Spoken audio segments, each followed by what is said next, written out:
الحمد لله وكفى والصلاة والسلام على من لا نبي بعد أما بعد فأعوذ بالله من الشيطان الرجيم بسم الله الرحمن الرحيم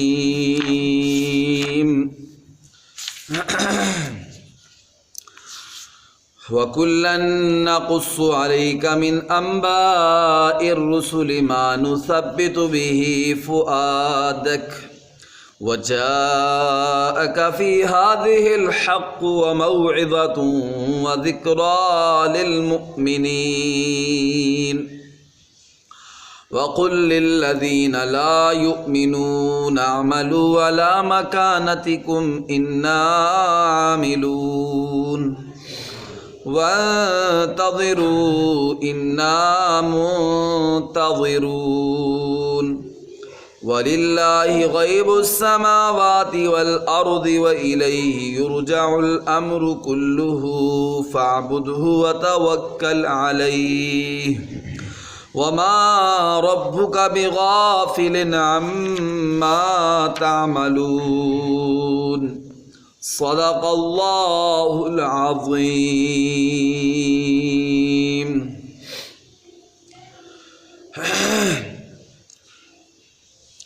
میرے محترم و مکرم معزز سامعین و ناظرین اکرام، آج کے اس درس قرآن میں میں نے آپ کے سامنے سورہ ہود کی آیت نمبر 120 سے لے کر 123 تک، یعنی سورہ ہود کی آخری 4 آیات آپ کے سامنے تلاوت کرنے کی سعادت حاصل کی ہے۔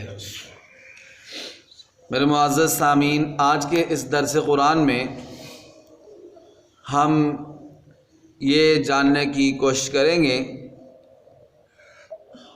کہ اللہ رب العزت نے قرآن پاک میں اور خاص کر سورہ ہود میں جو انبیاء سابقین پہلے جو نبی گزرے ہیں اور ان کی امتوں کے جو واقعات اللہ رب العزت نے بیان فرمائے ہیں، قوم نوح کا واقعہ ذکر کیا ہے، قوم لوط کا واقعہ ذکر کیا ہے، قوم ہود کا واقعہ ذکر کیا ہے، قوم سمود کا واقعہ ذکر کیا ہے، قوم شعیب کا واقعہ ذکر کیا ہے۔ آج کے اس درس میں ہم یہ جاننے کی کوشش کریں گے کہ ان واقعات کو ذکر کرنے کا اللہ رب العزت کا مقصد کیا ہے۔ اللہ رب العزت یہ واقعات قرآن پاک میں ہمارے پیارے نبی صلی اللہ علیہ وسلم پر کیوں اتارے ہیں، کیوں نازل کیے ہیں، اور ہم تک یہ واقعات کیوں پہنچائے ہیں۔ تو میرے محترم سامعین، ہم جب قرآن سے پوچھتے ہیں تو قرآن خود جواب دیتا ہے۔ ان آیات میں اللہ رب العزت خود جواب دیتے ہیں اس سوال کا کہ میں نے یہ واقعات پہلی قوموں کے، پہلی امتوں کے کیوں ذکر کیے ہیں قرآن پاک میں، اور خاص کر اس سورہ ہود میں۔ تو اللہ تعالیٰ فرماتے ہیں وَكُلًّا نَّقُصُّ عَلَيْكَ مِنْ أَنبَاءِ الرُّسُلِ مَا نُثَبِّتُ بِهِ فُؤَادَكَ وَجَاءَكَ فِي هَٰذِهِ الْحَقُّ وَمَوْعِظَةٌ وَذِكْرَىٰ لِلْمُؤْمِنِينَ۔ اللہ تعالیٰ فرماتے ہیں کہ 2 مقصد ہیں۔ ایک ہے کہ ہم نے پیارے نبی حضرت محمد مصطفیٰ صلی اللہ علیہ وسلم کے سینہ مبارک کو، آپ کے دل مبارک کو مضبوط کرنے کے لیے، دل کو پکا کرنے کے لیے، ثابت قدم رکھنے کے لیے، اور پیارے نبی صلی اللہ علیہ وسلم کے حوصلے کے لیے، آپ کو ہمت دلانے کے لیے، اور حضور صلی اللہ علیہ وسلم کی تسلی کے لیے ہم نے یہ پہلے نبیوں کے اور ان کی قوموں کے واقعات بیان فرمائے۔ فرمایا پیارے نبی جی، جب آپ اپنی قوم کو توحید کی دعوت دیں گے، حق کی دعوت دیں گے، کفر و شرک سے لوگوں کو روکیں گے، گناہوں سے، بدیوں سے، برے کاموں سے لوگوں کو روکیں گے، تو اس دعوت والے کام میں، تبلیغ والے کام میں آپ پر امتحانات بھی آئیں گے، آزمائشیں بھی آئیں گی، مصیبتیں بھی آئیں گی، تکلیفیں بھی آئیں گی، جیسے آئی ہیں ہمارے پیارے نبی صلی اللہ علیہ وسلم پر دین حق کی سربلندی کی خاطر، اعلاء کلمت اللہ کی خاطر۔ غزوہ احد میں ہمارے پیارے نبی صلی اللہ علیہ وسلم کے دندان مبارک شہید ہو گئے۔ طائف کے سفر میں ہمارے پیارے نبی صلی اللہ علیہ وسلم کا چہرہ مبارک خون سے لہو لہان ہو گیا، آپ کے جوتے مبارک آپ کے مبارک خون سے بھر گئے۔ تو فرمایا پیارے نبی جی آپ پر بھی حالات آئیں گے، مصیبتیں آئیں گی، تکلیفیں آئیں گی، لیکن پیارے نبی جی آپ نے بھی صبر کرنا ہے، جس طرح پہلے آپ سے پہلے نبیوں پر جب آزمائشیں آئی تھیں، مصیبتیں آئی تھیں، تکلیفیں آئی تھیں، جس طرح انہوں نے صبر کیا۔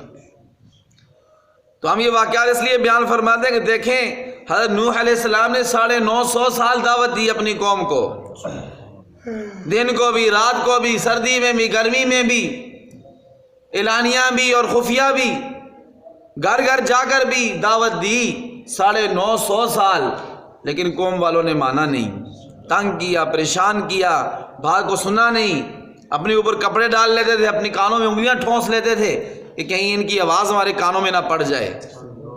تو میرے پیارے نبی دیکھیں حضرت لوط علیہ السلام کو بھی کتنا پریشان کیا گیا، کتنا غمگین کیا گیا، کتنے ان کو مہمانوں کے بارے میں پریشان کیا گیا، لیکن ہمارے نبیوں نے استقامت اختیار کی تو اللہ تعالیٰ نے آخری کامیابی انہی کو عطا فرمائی۔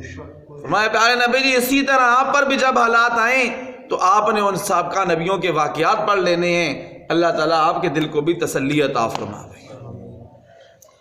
اور دوسرا فائدہ، دوسرا مقصد یہ ہے ان واقعات کا، جو پہلی قوموں کے واقعات ذکر کیے ہیں سورہ ہود میں، دوسرا مقصد یہ ہے کہ پیارے نبی جی جو آپ کی امت والے ہیں نا، ایمان والے، جو آپ کو اپنا نبی مانتے ہیں، آپ کو اپنا آخری نبی مانتے ہیں، اللہ کو وحدہ لا شریک مانتے ہیں، یہ ہم نے ان کے لیے بھی یہ جو واقعات ذکر کیے ہیں ان میں ان کے لیے نصیحت ہے، ان میں ایمان والوں کے لیے، مسلمانوں کے لیے کیا ہے؟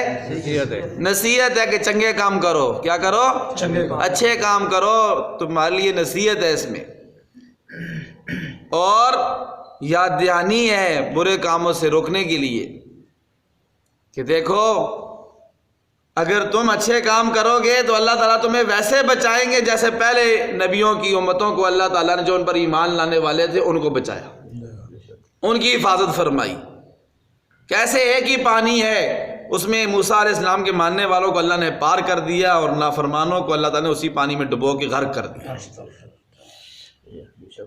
کیسا سخت عذاب آیا قوم لوط پر کہ اللہ تعالیٰ نے باغیوں کو، نافرمانوں کو فرشتے نے پر مار کے اٹھایا اور الٹا کر کے زمین پہ پٹخ دیا، لیکن جو لوط علیہ السلام پر ایمان لانے والے تھے اللہ تعالیٰ نے کیسے ان کو بچایا، راتوں رات ان کو فرمایا اس بستی کو چھوڑ کر آپ نکل جائیں۔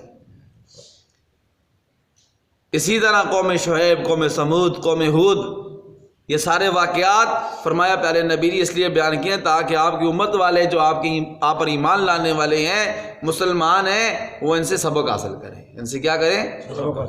سبق حاصل کریں، اللہ کی نافرمانی چھوڑ دیں، نبی کی نافرمانی چھوڑ دیں، برے کام چھوڑ دیں، اللہ کو ناراض کرنے والے اعمال چھوڑ دیں، ورنہ اللہ کا کوئی رشتہ دار نہیں ہے۔ اگر یہ آپ کی امت والے بھی سیدھی راہ پر نہیں چلیں گے تو اللہ کا عذاب جو ہے وہ ان پر بھی آ سکتا ہے۔ یہ مقصد ہے، سمجھ آیا مقصد؟ اس صورت میں ان واقعات کو ذکر کرنے کے دو مقصد، ایک نبی کو تسلی دینا اور دوسرا ایمان والوں کے لیے اس میں کیا ہے؟ واعظ اور نصیحت ہے۔ پھر جو آخری آیات ہیں ان میں اللہ تعالیٰ فرماتے ہیں پیارے نبی جی وَقُلْ لِلَّذِينَ لَا يُؤْمِنُونَ اعْمَلُوا عَلَىٰ مَكَانَتِكُمْ، پیارے نبی جی اتنی تبلیغ کرنے کے بعد، اتنی بات سمجھانے کے بعد، واقعات بیان کر کر کے، مثالیں دے دے کر سمجھانے کے بعد پھر بھی بندے اگر ایمان نہیں لاتے ہیں، پھر بھی بندے اگر ایمان نہیں لاتے ہیں تو پیارے نبی جی آپ نے اپنا کام پورا کر دیا ہے۔ آپ کا کام تھا تبلیغ، پہنچانا، وما علینا الا البلاغ المبین۔ نبیوں کا کام ہوتا ہے واضح طور پر اللہ کا پیغام اپنی امت تک پہنچا دینا، منوانا نبی کا کام نہیں ہوتا ہے، پہنچانا نبی کا کام ہے، تبلیغ نبی کا کام ہے، فرمایا پیارے نبی جی آپ نے اپنا کام پورا کر دیا ہے، اب بھی اگر یہ ایمان نہیں لاتے تو نے کہہ دو ٹھیک ہے اعملوا علی مکانتکم، تم اپنے طریقے پر عمل کرو، تم جو بس تمہارا اپنا طریقہ اسی پہ چلتے رہو، نہیں آتے ہو سیدھے راستے پر تو اپنے طریقے پر چلو، نبی کے طریقے پر نہیں چلتے ہو تو شیطان کے طریقے پر چلو، اپنے طریقوں پر چلو۔ انا عاملون، ہم بھی اپنے طریقوں پر چلیں گے، ہم اللہ اور اللہ کے رسول کے بتائے ہوئے طریقوں پر چلیں گے۔ وانتظروا انا منتظرون، تم بھی انتظار کرو ہم بھی انتظار کرتے ہیں، لگ پتہ جائے گا کہ کس کا کیا انجام ہوتا ہے، اللہ کے فرما برداروں کا اور نیک لوگوں کا کیا انجام ہے اور اللہ کے نافرمان اور باغیوں کا کیا انجام ہوتا ہے، یہ پھر پتہ چل جائے گا۔ وَلِلَّهِ غَيْبُ السَّمَاوَاتِ وَالْأَرْضِ وَإِلَيْهِ يُرْجَعُ الْأَمْرُ كُلُّهُ، جتنی بھی آسمان میں زمین میں پوشیدہ چیزیں ہیں، ظاہر چیزیں ہیں، جو ہمیں نظر آتی ہیں نہیں نظر آتی ہیں، وہ ساری کی ساری اللہ کے علم میں ہے۔ کس کے علم میں ہے؟ اللہ تعالیٰ کے علم میں ہے۔ وَلِلَّهِ غَيْبُ السَّمَاوَاتِ وَالْأَرْضِ، آسمانوں اور زمینوں کا غیب اللہ ہی کے لیے ہے۔ کس کے لیے ہے؟ ساری غیب کی باتیں کون جانتا ہے؟ اللہ۔ اور غیب اللہ تعالیٰ کی صفت خصوصی ہے، خصوصی صفت ہے۔ کچھ اللہ کی تعالیٰ کی ایسی صفات ہیں جو خصوصی اللہ کی صفات ہیں، وہ اللہ کے علاوہ کسی کو حاصل نہیں ہے، انہی میں سے ایک علم غیب ہے۔ اللہ فرماتے ہیں آسمانوں اور زمینوں کا سارا غیب اللہ کے لیے۔ کس کے لیے ہے؟ اللہ کے لیے۔ اور قیامت والے دن جتنے بھی کام ہیں سب کے سب کاموں کو اللہ کے دربار میں پیش کیا جائے گا، اللہ کی طرف لٹایا جائے گا۔ فَاعْبُدْهُ وَتَوَكَّلْ عَلَيْهِ، تو اس لیے پیارے نبی جی آپ بھی اور آپ پر ایمان لانے والے بھی صرف اللہ کی عبادت کریں۔ کس کی عبادت کریں؟ اللہ کی عبادت کریں۔ وَتَوَكَّلْ عَلَيْهِ، اور اسی اللہ پر بھروسہ کریں۔ عبادت بھی اللہ کی کرنی ہے اور بھروسہ بھی کس پہ کرنا ہے؟ اللہ تعالیٰ پہ کرنا ہے۔ جب اللہ پر بھروسہ کریں گے، توکل اللہ پہ کریں گے تو اللہ تعالیٰ مدد فرمائیں گے، اللہ تعالیٰ مدد فرمائیں گے۔ اسباب اختیار کرنے ہیں، اسباب کو نہیں چھوڑنے۔ توکل اس کو کہتے ہیں کہ رکھ تیار خنجر اپنا، توکل اس کو کہتے ہیں کہ رکھ تیار خنجر اپنا، پھر اس کی تیزی کا بھروسہ کر خدا پہ۔ اپنا بندوبست پورا رکھنا ہے، تیاری کرنی ہے، نیک اعمال کرنے ہیں، گناہوں سے بچنا ہے، لیکن بھروسہ کس پہ رکھنا ہے؟ اللہ کی ذات پر، کہ ہمیں بخشش جو ملے گی، ہمیں جنت جو ملے گی وہ اللہ کے فضل و کرم سے ملے گی۔ کس سے ملے گی؟ اللہ تعالیٰ کے فضل و کرم سے۔ وَمَا رَبُّكَ بِغَافِلٍ عَمَّا تَعْمَلُونَ، بالکل آخری ٹکڑا ہے سورہ ہود کا۔ اللہ فرماتے ہیں لوگوں جو بھی تم عمل کرتے ہو تمہارا رب اس سے غافل نہیں، تمہارا رب اس سے، ہم جو بھی عمل کرتے ہیں رات کو دن کو چھپ کر سامنے، چھوٹا عمل بڑا عمل، جو بھی ہمارا اچھا برا، وہ اللہ تعالیٰ کے علم میں ہے۔ کس کے علم میں ہے؟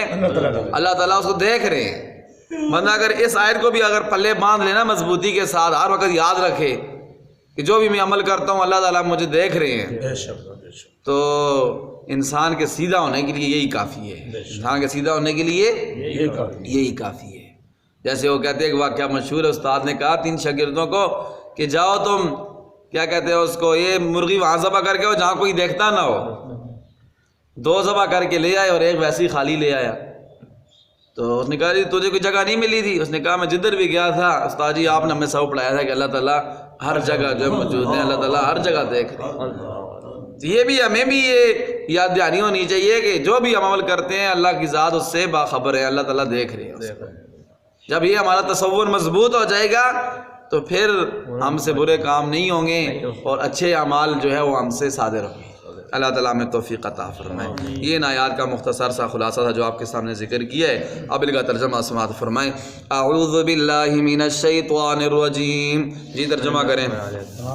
میں اللہ کی پناہ میں آتا ہوں شیطان مردود کی شر سے۔ پناہ کا مطلب ہوتا ہے اللہ کی حفاظت میں آتا ہوں، اللہ تعالیٰ کی حفاظت میں آتا ہوں، پناہ میں آتا ہوں شیطان مردود کی شر سے۔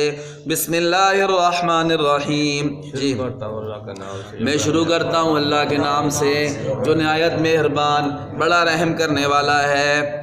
وَكُلًّا نَقُصُّ عَلَيْكَ، اور یہ سب کے سب نَقُصُّ عَلَيْكَ مِنْ أَنْبَاءِ الرُّسُلِ، ہم بیان کرتے ہیں آپ پر رسولوں کی خبریں، رسولوں کی خبریں، رسولوں کے واقعات، یہ جو سارے ہم نے بیان کیے ہیں، یہ کیوں کیے ہیں؟ مَا نُثَبِّتُ بِهِ فُؤَادَكَ، تاکہ ہم آپ کے دل کو مضبوط کریں، آپ کے دل کو مضبوط کریں، تسلی دیں، حوصلہ دیں، آپ کو ہمت دیں۔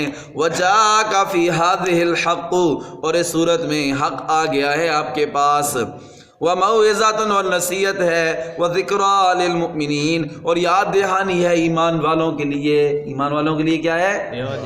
یاد دہانی ہے، کہ یاد رکھیں کہ پہلے امتوں نے گڑبڑ کی تو ان کا کیا انجام ہوا ہے، ہم بھی اگر گڑبڑ کریں گے تو ہمارا بھی کہیں وہی انجام نہ ہو جائے۔ وَقُلْ لِلَّذِينَ، پیارے نبی جی کہہ دیجئے، کس کو کہیں؟ لَا يُؤْمِنُونَ، جو ایمان نہیں لاتے ان کو کہیں، جو ایمان نہیں لاتے ان کو کہیں، کیا کہیں؟ اعملوا علی مکانتکم، ٹھیک ہے، اگر دعوت قبول نہیں کرتے ہو پھر اپنے طریقے پہ عمل کرو، اپنے طریقے پہ عمل کرو، چلو اپنے طریقے، اپنے باپ دادوں کے طریقوں پر جو تم نے بنائے ہوئے ہیں۔ انا عاملون، ہم بھی عمل کرتے ہیں۔ وانتظروا، تم بھی انتظار کرو۔ انا منتظرون، ہم بھی انتظار کرتے ہیں۔ وللہ غیب السماوات والارض، اللہ ہی کے لیے ہے آسمانوں اور زمینوں کا غیب۔ ذکر غیب کا ہے، مراد ظاہر چیزیں بھی ہیں، ظاہر بھی پوشیدہ بھی، ساری کس کے علم میں ہے؟ اللہ تعالیٰ کے علم میں ہے۔ وَإِلَيْهِ يُرْجَعُ الْأَمْرُ، اسی اللہ کی طرف سارے کے سارے کام لٹائے جائیں گے۔ فَاعْبُدْهُ، پیارے نبی جی آپ اللہ ہی کی عبادت کریں۔ وَتَوَكَّلْ عَلَيْهِ، اور اسی اللہ پہ بھروسہ رکھیں۔ وَمَا رَبُّكَ بِغَافِلٍ عَمَّا تَعْمَلُونَ، اور آپ کے رب غافل نہیں ہیں جو تم عمل کرتے ہو۔ اللہ تعالیٰ عمل کی توفیق عطا فرمائے۔ ربنا تقبل منا انك انت السميع العليم وتب علينا یا مولانا انك انت التواب الرحیم۔ یا اللہ ہماری حاضری قبول فرما، یا اللہ کمی کوتاہی معاف فرما، ہمیں نماز پر درس قرآن پر مرتے دم تک استقامت نصیب فرما۔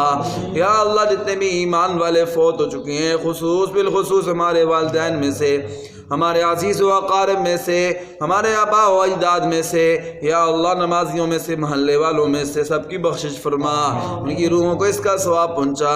یا اللہ جتنے ایمان والے بیمار ہیں دنیا کے جس کونے میں بھی ہیں، سب کو شفا کاملہ عطا فرما، مظلوموں کو ظلم سے نجات نصیب فرما، مقروضوں کو قرضوں سے خلاصی عطا فرما، بے اولادوں کو نیک اور صالح اولاد عطا فرما، اولادوں والوں کی اولادوں کو نیک فرما بردار، اپنے ماں باپ کی آنکھوں کی ٹھنڈک بنا۔ یا اللہ جتنے مسلمان مرد عورتیں لڑکے لڑکیاں بے جوڑے نیک صالح اور مزاج کے مطابق جوڑ عطا فرما، سب کی شادیاں آسان فرما۔ یا اللہ مرتے دم تک ہر قسم کی معذوری، لاچاری، محتاجی، تھانوں کچہریوں، عدالتوں، اسپتالوں کے چکروں سے محفوظ فرما، اپنی ذات پاک کے علاوہ کسی کا محتاج نہ فرما۔ اچانک موت سے، ایکسیڈنٹ کی موت سے، حادثے کی موت سے، جوانی کی موت سے، پانی میں ڈوب کر مرنے سے، آگ میں جل کر مرنے سے محفوظ فرما، موت سے پہلے موت کی تیاری کا موقع نصیب فرما، بار بار اپنے پیارے گھر بیت اللہ کا طواف نصیب فرما، اپنے پیارے نبی کے مبارک روضے کا دیدار نصیب فرما۔ جن بھائیوں نے دوستوں نے دعاؤں کا کہا ہے ان کی جو بھی جائز حاجات اپنے فضل و کرم سے پوری فرما۔ یا اللہ ہمارے اس مدرسے جامعہ محمدیہ کو اپنے دین کی خدمت کے لیے قبول فرما، جتنی بھی ضروریات ہیں اپنے غیب کے خزانوں سے پوری فرما، جتنے بھی لوگ خدمت کرتے ہیں ان کو جزائے خیر عطا فرما، ان کی جان مال عزت آبرو بھی بچوں حلال کاروبار میں برکت و ترقی عطا فرما، ہر شر سے نقصان سے محفوظ فرما۔ مولا کریم اسلام والی